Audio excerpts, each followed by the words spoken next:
What if someone takes your homework or your assignment and show it to the professor without your consent and claims the rights on it? This feels wrong, right? Hello everyone and welcome back to one more episode of The Mark Show. In this video, we will talk about robbery. Not of gold or not of money. We are going to talk about the robbery of ideas or innovation. In earlier days, you might have seen these CDs which consisted of 5 movies which were a copy or a piracy of the original movies. When we copy some idea and then we try to sell it without the consent or permission from its owner, then it is known as piracy. This video will touch the same topic, the piracy, not of some common commodities but of traditional knowledge or genes. This is biopiracy. So let's get started without wasting much time. Let's start with most basic or simple question. What is biopiracy? In simple terms, biopiracy is when a company takes something from the nature. It may be a plant or traditional knowledge and uses this knowledge for their own profit without permission or without any compensation to the people who have traditionally used or managed these resources. Let us understand this with a simple example.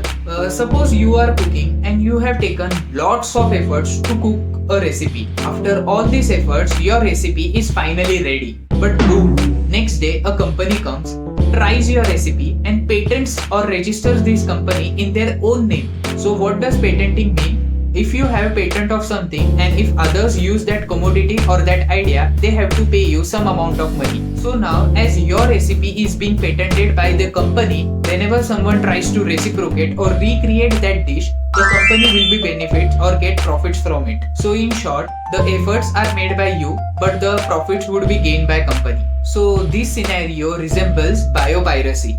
This may include taking a plant and using its medicinal properties or taking a crop and modifying it to create something new without permission from the local farmer. So I guess I have given you a basic idea about what is biopiracy. So let's move forward to the next question about why companies usually do biopiracy.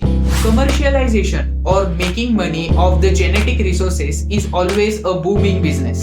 As people prefer natural resources over the artificial ones, these commodities or these resources are always at a higher demand. When these natural resources are modified a little bit, its value increases 10 times. क्योंकि दिखता है तो बिकता है.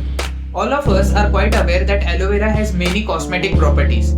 So let's say you have an aloe vera plant and then you went to sell it. What will the customer say?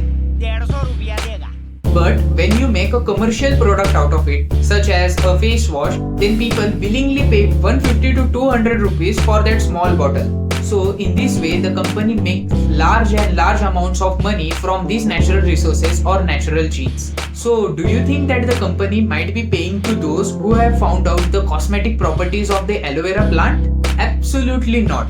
All the profits, 100% of the income is for the company itself.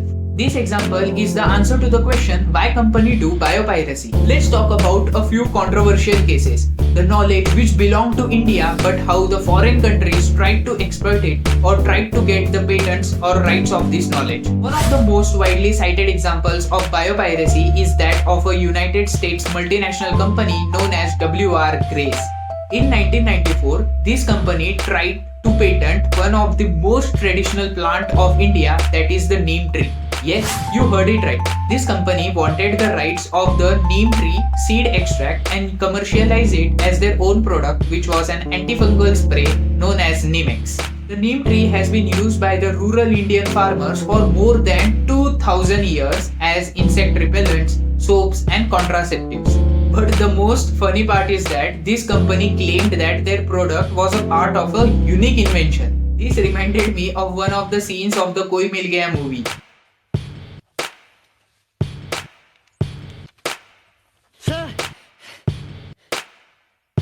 But Indians don't give up easily, right? After many years of legal fight, this paper was finally cancelled or overturned by the Environmental Protection Organization in the year 2000 due to the lack of novelty and innovative step, which was quite obvious. Let's move ahead. Have you ever had a biryani which is made up of basmati rice? What if someone comes tomorrow and tell you that, भाई इस बिरयानी का patent है मेरे पास, चल पैसे निकाल. I know this sounds funny, but this is a true story. Let's hear it out. In 1997, United States Patent and Trademark Organization granted a patent to a Texas-based American company known as Rice Tech Incorporation. The company got the rights of basmati rice lines and grains with the trademark name of Texmati. Guys, Texmati. They even have taken efforts for the brand name.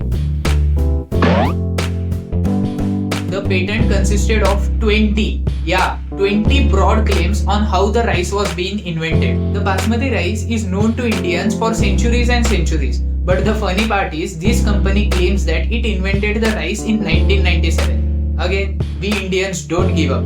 Due to the people's movement against the company in March 2001, the USPTO cancelled all the claims which were made by the company. Not only in United Kingdoms, the basmati rice was also being pirated in Greece with the trademark names of Basmati, Texmati, etc. Haldi, used for centuries and centuries in India for its medicinal properties. Cosmetic problems, use haldi. Sore throat, use haldi. शादी से पहले haldi, haldi, haldi. The use of the haldi or turmeric is dated back to around 4000 years, that is the Vedic culture in India. Two American researchers of Indian origin of the University of the Mississippi noticed something weird.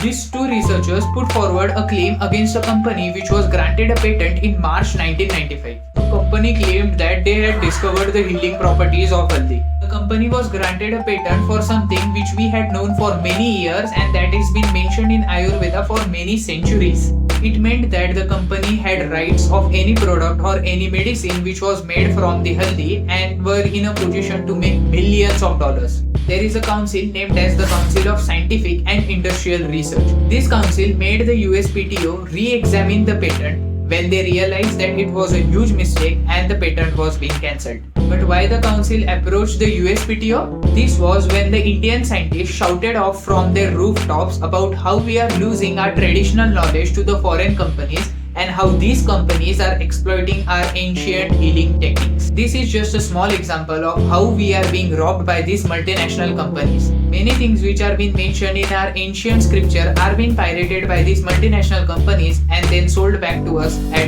10 times its basic price. So yeah, this was all about biopiracy. I would like to thank one of our subscriber, Karthik Dhoot, for recommending this topic. If you found this informative, do share it with others too and subscribe to the Mark Show for more such content. Thank you for watching this video and I'll see you guys in the next one.